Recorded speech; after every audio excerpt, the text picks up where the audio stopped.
Foi difícil para você fazer essa transição? Não, foi super fácil. Super fácil. Abre aí o jogo. A transição é uma coisa muito fácil, muito simples. Porque assim, eu faço essa pergunta por quê? Porque você teve muito sucesso na piscina. Você teve muito sucesso como empresário e continua tendo. As pessoas olhando de fora, elas não sabem o que você passou no dia a dia, na pele.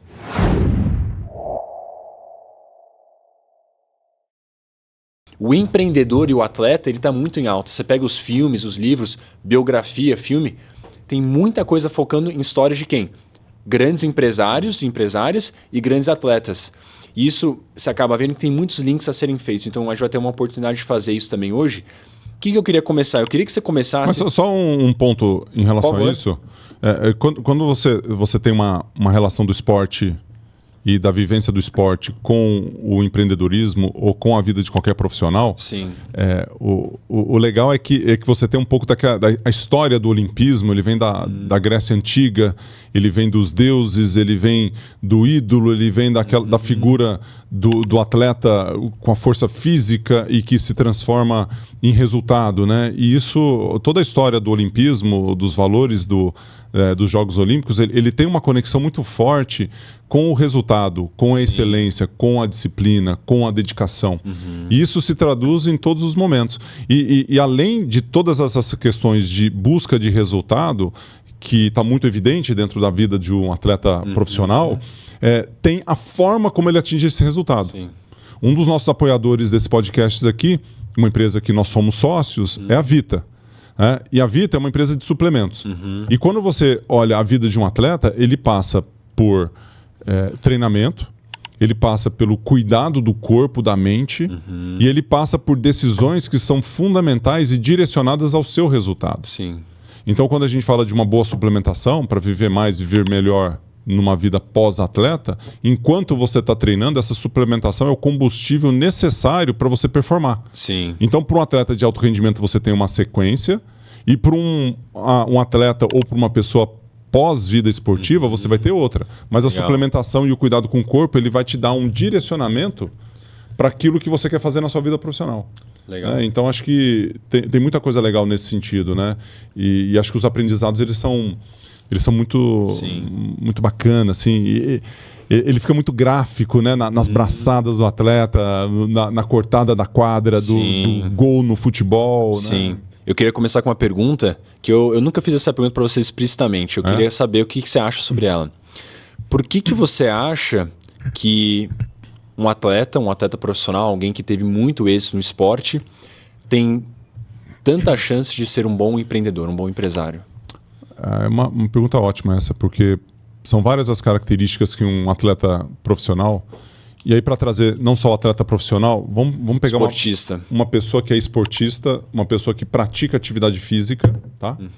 Que está mais ou menos com as mesmas características ali, tá? E o atleta profissional, ele é um retrato dessa pessoa que é esportista, que faz atividade física, tá bom? Só para a gente colocar todo mundo na mesma página aqui. Sim. Mas falando do atleta profissional, por que um atleta profissional ele tem uma característica que pode ser traduzida para o empreendedorismo, né? Em alguns podcasts a gente já falou desse tema e eu acredito muito, né, que todo atleta profissional ele tem características e deveria empreender. É lógico que você ser um empreendedor, dono do próprio negócio, construir, não é para todo mundo. E está tudo bem, não tem problema quanto a isso. Sim. Mas aqueles que quiserem e investirem numa transição de carreira focada no empreendedorismo, tem coisas que a gente vai falar nesse podcast aqui que pode servir muito bem para isso. Algumas características, né? O atleta, ele está acostumado a suportar pressão.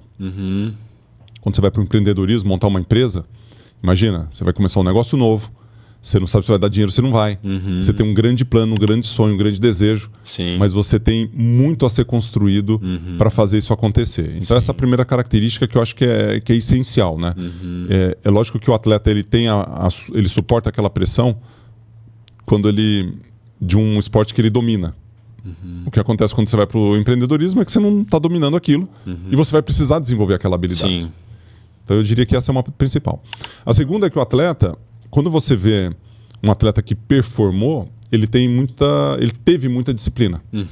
Então a disciplina, o trabalho no dia a dia, a fazer o que precisa ser feito, a força mental para direcionar para esse trabalho, ele tem. Sim. Tá nele ali. E se ele tem isso dentro do esporte, ele pode trazer isso para o empreendimento que ele vai fazer no pós-carreira. Legal. E acho que tem mais um. Acho que mais um elemento. Ele sabe o tanto que ele treinou. Que aí, apesar da disciplina desse segundo item, ele tem um elemento de força mental, eu queria tirar a força mental e colocar como terceiro item. Ele tem a capacidade de pensar, superar e fazer o treino no seu dia a dia, né, com aquela dedicação incrível para ele dar o seu resultado. Então, acho que a força mental ele também entra como um dos grandes elementos ali. Então, eu colocaria a questão de suportar a pressão, só em blocos grandes, né? A disciplina e a força mental. Legal. Né, que tem muita relação entre eles. Sim. Acho que uma curiosidade que muitas pessoas têm as pessoas viram você ter tanto sucesso na piscina, né, como esportista, ganhou várias medalhas olímpicas, pan-americanas, e aí você fez a transição para o empreendedorismo e você conseguiu fazer de uma forma muito efetiva, né? Você hoje, entre as empresas que você é sócio, se não me engano, você emprega mais ou menos mais do que 300 pessoas em total. Deve estar umas 400 pessoas. Sim, você é Se colocar as investidas aí, pode ser. Sim. Você é palestrante também de sucesso. Ano passado, se não me engano, foram mais que 120 ou 100 palestras, mais ou menos. O ano passado foram uns 120, 130 eventos que incluem palestras e treinamentos. Legal. E aí uma pergunta que as pessoas provavelmente têm foi difícil para você fazer essa transição? Não, foi super fácil. Super fácil. Abre aí o jogo. A transição é uma coisa muito fácil, muito simples. Porque assim, eu faço essa pergunta por quê? Porque você teve muito sucesso na piscina. Você teve muito sucesso como empresário e continua tendo. As pessoas olhando de fora, elas não sabem o que você passou no dia a dia, na pele, né? Como é que foi? Quando você faz uma transição, ele pode ser de várias formas. Vários tipos, né? Pode ser de projeto. Você pode ser de empresa para empresa, você pode sair do esporte e ir para uma outra área completamente diferente. É assim, eu trabalho hoje num banco e eu quero ir para o espaço, quero ser astronauta.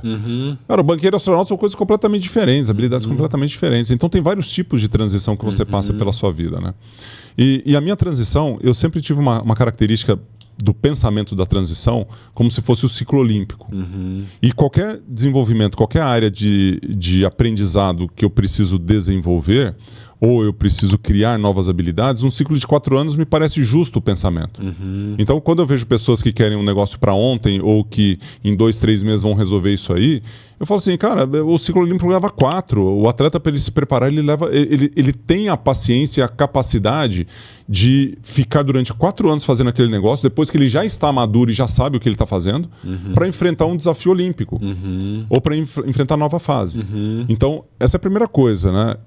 Eu tinha isso muito enraizado na minha mente, que o ciclo olímpico ele tem 4 anos, um ciclo de transição ele vai ter 4. Então, no caso de 2000 a 2004, você já sabia que você ia parar? Assim, em 2000 você já sabia que 2004 ia acabar? Na minha geração, 23 anos você era velho. Então, em 96, eu estava velho, já capenga, andando de bengala. Só que o esporte teve grana, teve dinheiro, então até 2000 foi onde eu mais ganhei dinheiro, por volta de 2000. Depois, os meus melhores resultados foram em 96. Só que em 2000 foi onde eu mais ganhei dinheiro. Sim. Ou antes e depois de 2000. Estava na alta. Que mais dinheiro, o esporte já estava numa situação muito diferente. E aí, nessa época, você já estava pensando, eu vou guardar dinheiro para eu empreender daqui a pouco? O que você estava pensando? Já. Falando da transição ali, de 2000 para 2004, eu pensei assim, cara, eu tenho 4 anos aqui que agora não tem jeito. Se eu continuar nadando em 2001, eu vou parar em 2004. Então, o pensamento de 4 anos naquele ciclo ele foi muito claro para mim. Entendi. Então, assim, vou parar em 2004. E foi difícil, viu? Não foi fácil parar em 2004, porque em 2003 eu falei assim, cara, a turma pergunta, já pensou em desistir? Já. E em 2003 eu falei, não vou conseguir. Não vai conseguir ir até 2004? Vou parar agora. Por quê? Porque estava difícil, eu já estava na transição, eu já estava com filho, estava com você lá, molequinho, 4 anos. Marmanjinho, a tua irmã, Gabi com 1 ano, outros interesses, outras vontades. Mas aí você estava pensando assim, eu tô mais afim de palestrar e tocar meu negócio aqui? Cara, você já tinha negócio? Já tinha os negócios, já estavam emplacando os negócios. 2002. Os bares... Então assim, de 2000 a 2004, né? Dá uma linha do tempo aí. De 2000 a 2004, 2001 inaugurei os primeiros bares e restaurantes ali. Eu já fazia eventos em algumas palestras. Minha primeira palestra foi em 1996. Legal. E aí em 2001 eu inaugurei um bar, 2001 também inauguramos o segundo e 2002 o terceiro. Depois eu saí do negócio em 2003, saí de tudo. Legal. Mas em 2002 eu inaugurei a primeira academia. 2002. 2002. Foi Curitiba ou Curitiba. 2004 inaugurei em São Paulo a segunda unidade. Legal. E 2005 a metodologia, que é um negócio que está fazendo 20 anos nesse ano de 2025. Sim. Então nesse sentido, até eu parar, eu fiz uma decisão que você pode tomar uma decisão de parar e a partir dali você transicionar, ou você fazer uma transição encavalada com aquela outra atividade que você tem. Sim. Quais são os riscos e os benefícios, né? Quando você para e começa do zero, você está começando do zero. Mas você tem mais tempo. Não, você tem mais tempo naquele momento, mas antes, se você fizer as duas ações, né, você fez um pouco disso. Sim. Você começou, mas assim, pisava no empreendedorismo, no trabalho, depois você nadava, dava mais atenção. O seu foco estava muito mais direcionado para a água e não estava muito equilibrado. Só que eu não deixei de me desenvolver profissionalmente. Você não deixou. Então, é uma transição parecida. Você você saiu da faculdade, você não parou de trabalhar fora do esporte até hoje, quando você finalizou. Eu fiz mais ou menos parecido.